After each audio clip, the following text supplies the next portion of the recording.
Top quality और consistent performance के लिए सिर्फ सिल्वर पंप नाम याद रखना। સ્તરે તપાસ ભારતીય બ્રિટન અને અમેરિકાની એજન્સીઓ દ્વારા તપાસ યુકે યુએસએની ઇન્વેસ્ટિગેશન એજન્સીના 20 અધિકારીઓ પહોંચ્યા એઆઈબી એનટીએસબી અને આઈસીએઓની ટીમ દુર્ઘટના સ્થળ પર પહોંચી પ્લેન ક્રેશના સેમ્પલ લઈને વિવિધ દિશામાં તપાસ થશે સતત 3 દિવસથી અલગ અલગ એજન્સીઓ દ્વારા તપાસ કરવામાં આવી રહી છે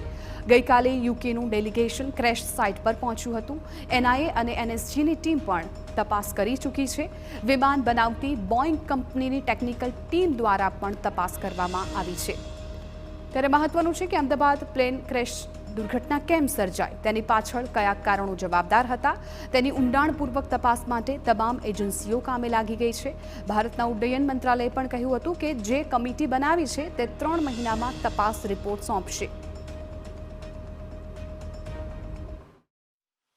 ઇન્ડિયાના પ્લેન ક્રેશ સ્થળ ઉપર અત્યારે હાલ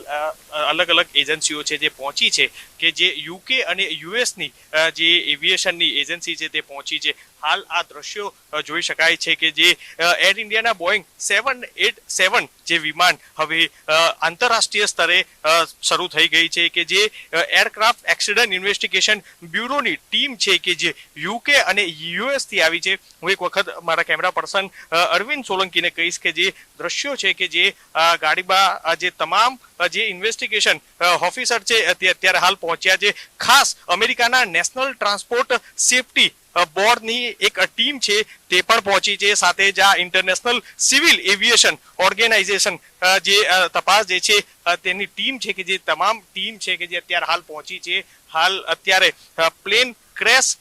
જે સાઇટ છે કે ત્યાં આગળ હવે તમામ સેમ્પલો છે તે લેવામાં આવશે જો કે આ ઘટના જે દુર્ઘટના બની અને ત્યારથી અલગ અલગ એજન્સીઓ છે કે જે સતત અહીં તમામ જે સેમ્પલ લેવાની પ્રક્રિયા છે તે ચાલી છે પરંતુ અત્યારે હાલ લંડન અને જે અમેરિકાથી આ જે એજન્સી છે કે જે તેની સ્પેશિયલ એજન્સી એવિએશનની તે અત્યારે હાલ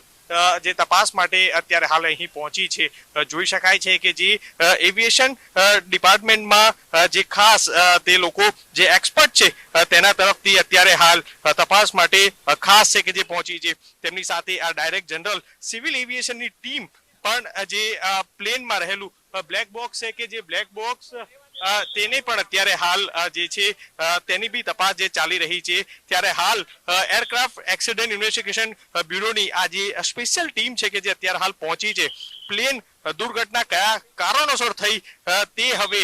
જાણવા માટે આ એક્સપર્ટ ટીમ છે કે જે પહોંચી છે ત્યારે ખાસ આ બ્લેક બોક્સની તપાસમાં બાદ પણ આ દુર્ઘટનાનું સાચું કારણ છે તે જાણી શકાશે ત્યારે હાલ તો જે અલગ અલગ જે એજન્સીઓ છે કે જે યુકે અને યુએસની તે હવે તપાસ જે છે તે શરૂ કરી છે એની સાથે જ એનઆઈએ એનએસજી સહિતની અલગ અલગ એજન્સીઓ પણ પ્લેન ક્રેશ દુર્ઘટનાને લઈને હવે તપાસ જે છે તપાસ ચાલી રહી છે ત્યારે હાલ તો આજના દિવસ દરમિયાન તમામ જે પ્લેન ક્રેશ જે સાઇટ છે ત્યાંના સેમ્પલો છે તે સેમ્પલો લેવામાં આવશે અને ત્યારબાદ પ્લેન ક્રેશની દુર્ઘટના કયા સંજોગોમાં થઈ હતી અને શું કારણ હતું તેને લઈને હવે તપાસ જે છે તે ચાલી રહી છે કેમેરા પર્સન અરવિંદ સિંહ સોલંકી સાથે મિહિર સોની TV9 અમદાવાદ।